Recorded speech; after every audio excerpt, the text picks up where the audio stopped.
दोस्तों, हम जानते हैं कि जो कार्बनिक अणु हैं वो उनकी संरचना यदि हम देखें तो त्रिविमीय होती है।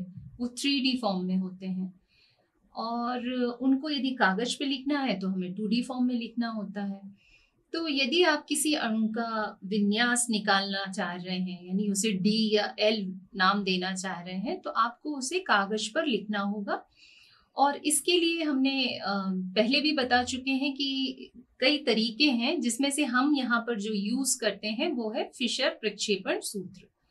तो जैसा कि आप सभी जानते हैं कि फिशर प्रक्षेपण सूत्र में हम क्या करते हैं, हम कागज के तल पर दो इस तरीके की रेखाएं खींचते हैं, दो लंबवत रेखाएं खींचते हैं, और इसमें जो जहां पर ये रेखा एक दूसरे को कट करती है वो किरैल कार्बन होता है। कौन सा कार्बन होता है? किरैल कार्बन होता है। और इसमें हम जो ऊर्ध्वाधर इसकी लाइन है वो कार्बन परमाणु की मुख्य श्रृंखला को दर्शाती है, जहां पर जो पहला कार्बन है वो सबसे ऊपर आता है, यानी ऊर्ध्वाधर रेखा का ऊपरी सिरा C1 को बताता है। और किरैल कार्बन परमाणु पर उपस्थित जो अन्य दो परमाणु हैं वो यहाँ क्षैतिज रेखा के रूप में प्रस्तुत किए जाते हैं। फिर बीच में जो असममित कार्बन परमाणु है इसका हम विन्यास देखते हैं। यदि आवश्यक होता है, यदि मान लो H और OH यहाँ क्षैतिज रेखा में नहीं है, तो हम क्या कर सकते हैं, उनको इंटरचेंज भी कर सकते हैं। और इंटरचेंज करने के लिए आप ये ध्यान रखें, मान लीजिए कि OH यहाँ पर है, H यहाँ पर है, तो हम क्या करेंगे, ये मान लीजिए COOH है और ये CH3 है। तो अब यदि आप इसका विन्यास निर्धारित करना चाहते हैं तो आपको क्या करना पड़ेगा, इसको हम यहाँ CH2OH मान लेते हैं।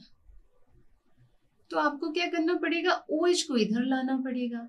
पर ध्यान रखिएगा कि फिशर प्रक्षेप सूत्र में जब हम OH एक बार अंतर परिवर्तन करते हैं तो हमें उसका प्रतिबिंब रूप मिलता है, और यदि हम दो बार अंतर परिवर्तन कर दें तो मूल विन्यास वाला अणु हमें प्राप्त हो जाता है। ठीक इसी प्रकार हम कह सकते हैं कि यदि हम प्रक्षेप सूत्र को 180 डिग्री के कोण से घुमा दें तो इसके विन्यास में कोई परिवर्तन नहीं होता है ना।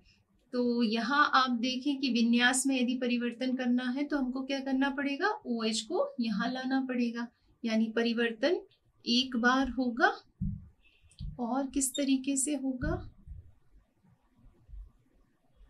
इस तरीके से कि यहाँ पर CH2OH, पर चूंकि परिवर्तन एक बार है इसलिए ये उसका प्रतिबिंब रूप मिलेगा।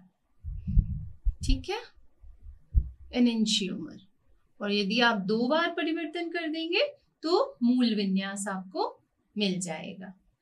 तो इस तरीके से हमने D और L विन्यास को किस तरीके से निर्धारित करते हैं वो हम फिशर प्रक्षेप सूत्र के द्वारा आसानी से कर सकते हैं।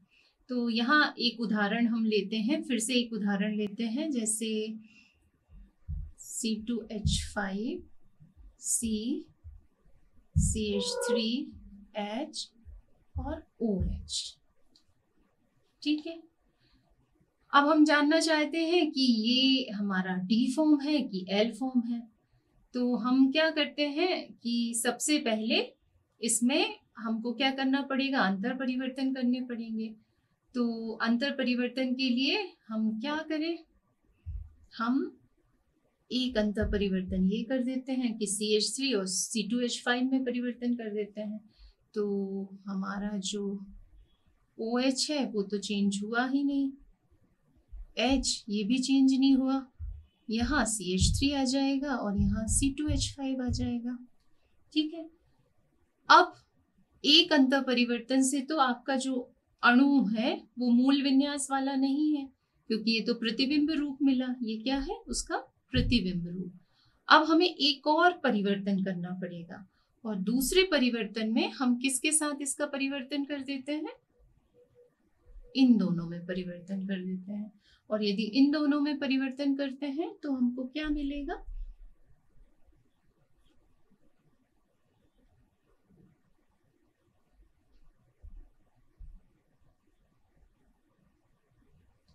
तो इस तरीके का हमको कॉन्फ़िगरेशन यहाँ पर मिलेगा। और इस कॉन्फ़िगरेशन में जो हमारा विन्यास है वो मूल विन्यास के समान होगा। और ये आप देख सकते हैं ये किस तरीके का है, ये एल विन्यास वाला है, क्योंकि OH कहाँ है, OH बाईं हाथ की ओर है।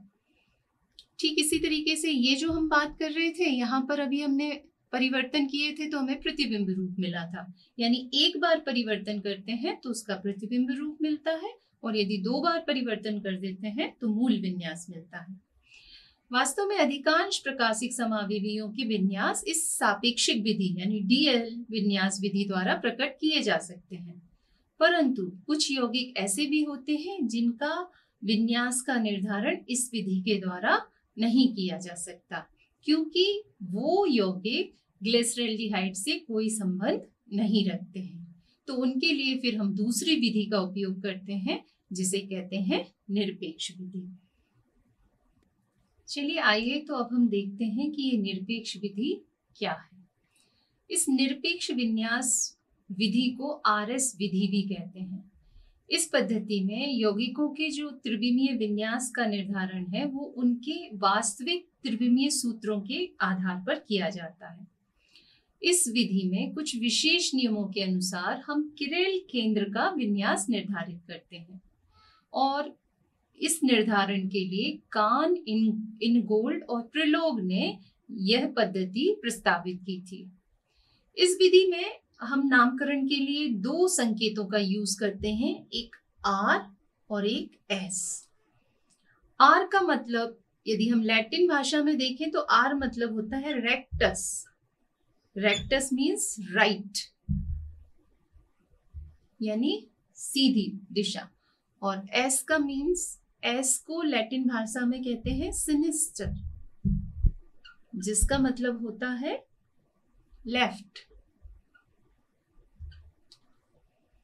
ठीक है, तो यह विधि उन यौगिकों के लिए विशेष रूप से उपयोगी होती है जिनमें एक से ज्यादा असममित कार्बन परमाणु होते हैं, या जो ग्लिसरैल्डिहाइड से कोई संबंध नहीं रखते, या फिर उनमें उपस्थित जो विभिन्न समूह हैं उसमें श्रृंखला का निर्धारण आदि करना थोड़ा सा कठिन काम हो जाता है, तो फिर हम यूज करते हैं RS विधि।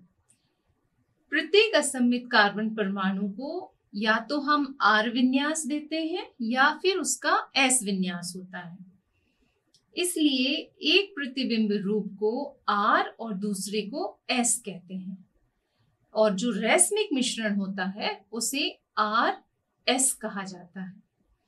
इस विधि के द्वारा जो हम नामकरण करते हैं उस नामकरण में हम कुछ नियमों का उपयोग करते हैं, और इसके निर्धारण के लिए हम जो किरेल कार्बन से जुड़े हुए चारों प्रतिस्थापी हैं उन्हें कुछ प्राथमिकता के आधार पर कुछ अंक देते हैं, जिसे कान, इनगोल्ड और प्रिलोग के अनुक्रम नियम के आधार पर अंक प्रदान किए जाते हैं।